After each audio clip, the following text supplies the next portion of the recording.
જય શ્રી રામ મિત્રો, મારુતિ ઇલેક્ટ્રોનિકમાં તમારું હાર્દિક સ્વાગત છે। આજે અમે તમારા માટે લઈને આવ્યા છીએ ફેન્સી ઝુમ્મર।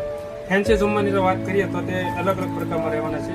તેમાં નાનું ઝુમ્મર રહેવાનું છે, તે પાંદડીવાળું રહેવાનું છે અને તેમાં બોર્ડનો પાવર પણ તમે આપી શકો છો, તમે જોઈ શકો છો।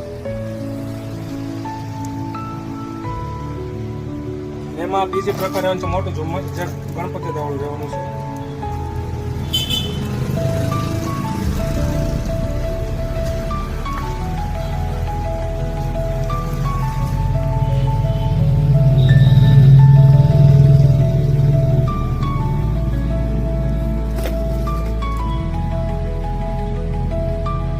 તો આ ઝુમ્મરની ખરીદી કરવા માટે નીચે કોન્ટેક્ટ નંબર આપેલા છે, તો આજે જ મુલાકાત લો મારુતિ ઇલેક્ટ્રોનિક, જેનું એડ્રેસ રહેવાનું છે રાજુલા રોડ એસબીની સામે। તો આવા જ અમારા નવા વિડીયો જોવા માટે પેજને ફોલો કરો,